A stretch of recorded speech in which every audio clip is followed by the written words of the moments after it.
Welcome everybody. Today something different. I want to discuss a study which has been performed by Yale University, which has the autism community on social media very angry and upset.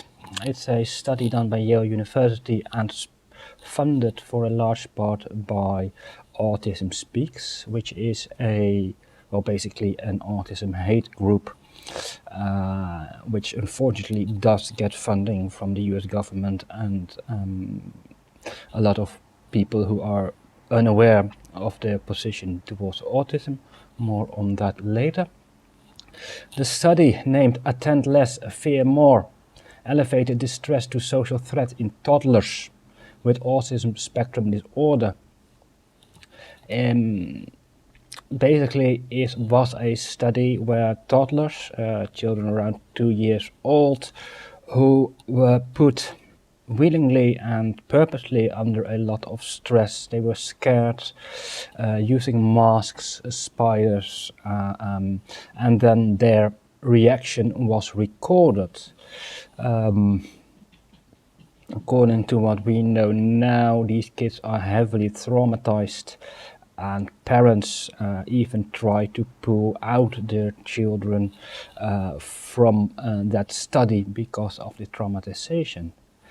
Let me read you some of the study itself. I will post the link to that study in the comments of this video. Abstract. Differential emotional reactivity to social and non-social stimuli has been hypothesized but rarely examined empirically in ASD, despite its potential importance for development of social motivation, cognition and comorbid psychopathology.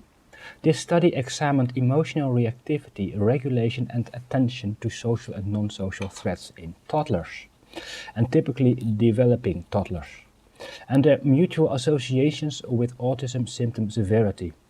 Participants were exposed to social, non-social and ambiguous threats and their intensity of distress, attention to threat and presence of emotion and regulation. Strategies were measured. Autism symptom severity was quantified using the Autism Diagnostic Observation Schedule. In response to social threat, toddlers with ASD exhibited elevated distress but lower attention and a wider variety of emotional response strategies compared to TD controls, which were normal kids. Through their ER strategies were less likely to be social. However, non-social and ambiguous threat elicited lower ID stress in ASD than in TD toddlers, but comparable attention and ER strategy use. Autism severity was not associated with ID stress. The study demonstrates elevated emotional salience but diminished attentional salience of social threat in ASD. A failure to attend adequately to social threat may restrict opportunities to appraise their threat value and engender often observed in ASD negative emotional response to novel social situations.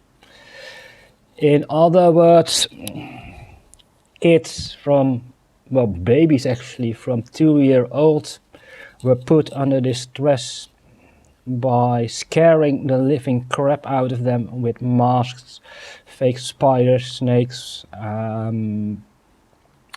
doing anything and everything to scare the living daylights out of them, and then they were, their response was measured. If the fact that,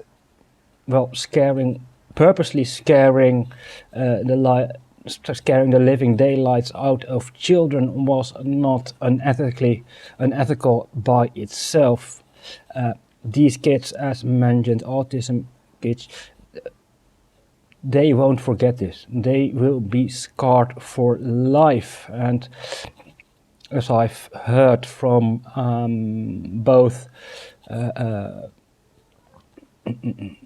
therapists on social media, as well as own experiences I heard from other autists regarding stress, regarding things that scare them, regarding traumatizing things, we do not forget things easily or at all. Even I can sometimes, maybe not completely correct, but remember stressful situations and mistakes and things that scared me when I was very, very young.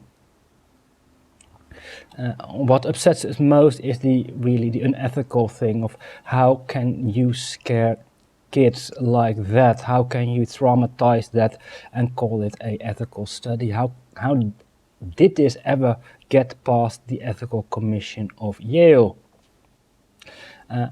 I think they could have spoken to any autistic person about this, and we could have told them what would be the most likely outcome of this study. Let me continue reading.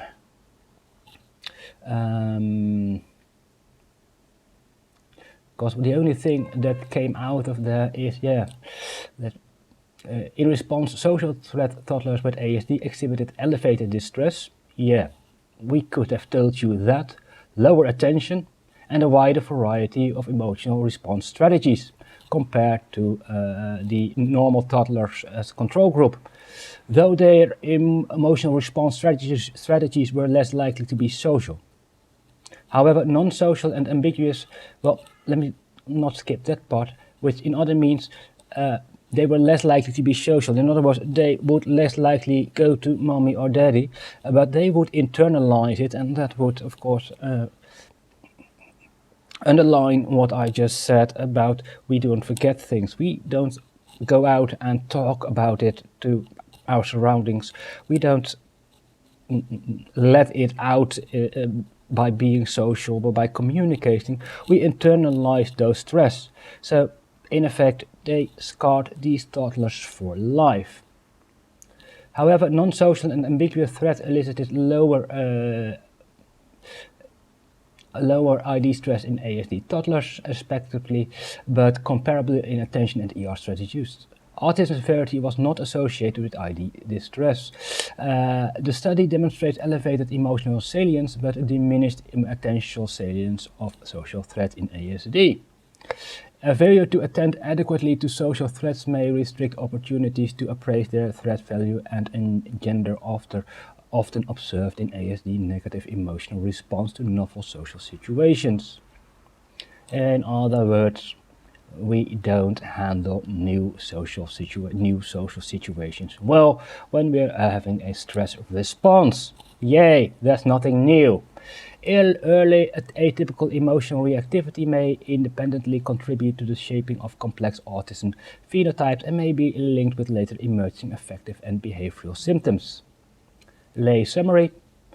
Compared to typically developing toddlers with ASD show diminished attention yet enhanced distress in response to social threat. In other words, you don't see it, you don't notice it very much on us, but we do have an elevated, enhanced, more distress than normal toddlers, normal people. Poor attention to potential social threat may limit opportunities to assess its threat value and thus contribute to often observed negative emotional response to novel social situations. In other words, because we don't react like the rest does, we are more susceptible to issues in stress situations, in social situations, as if that was something new.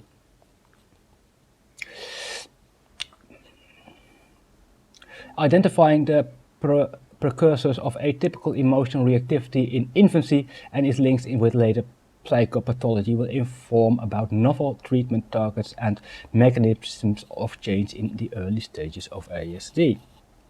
In other words, nothing new came out of this study.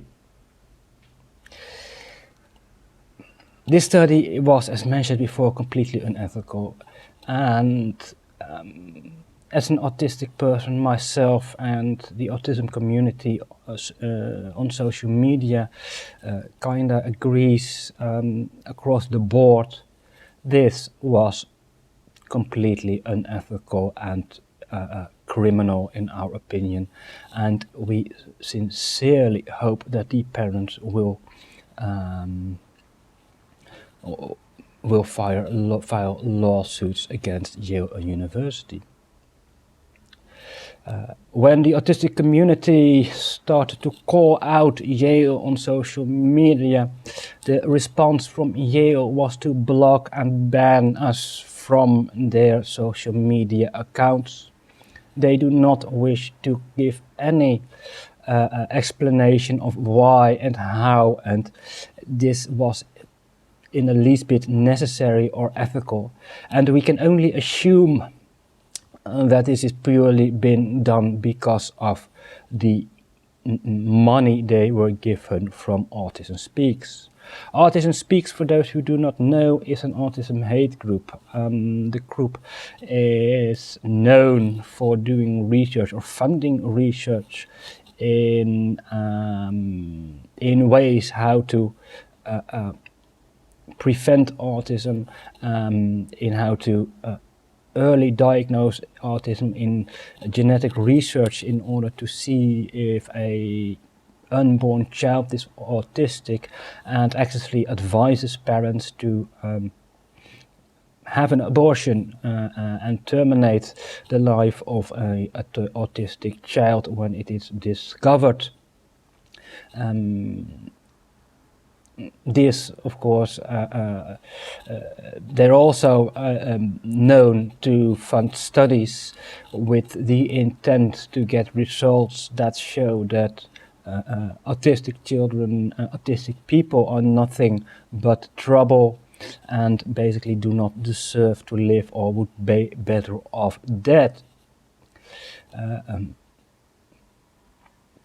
As mentioned, I will copy the link towards the complete research in the description of this video. And I would like you all, everyone who hears this, who sees this, to go over that study themselves if they want to. But spread it, spread the news, share this on social media, share this with your newspapers, with your news outlets. This cannot, should not, and may not stay just on social media. Yale needs to take responsibility for the harm and traumatization they did to these toddlers, and this may never ever happen again. It is not right to put children of 2 years old willingly, knowingly under traumatizing situations in order to measure their distress. Every bit of conclusion that was drawn from this study could have been told by just interviewing more adult, a bit older autists who have gone through distress, who have gone through traumatizing situations. They did not have to put toddlers in this situation. It is disgusting. And the psychology community should be very, very ashamed of themselves by doing this.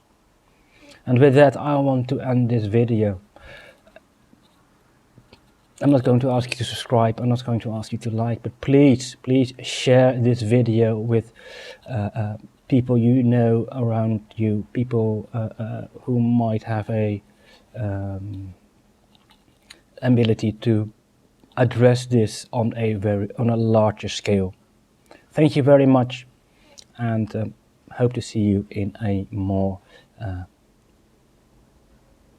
happier video next time.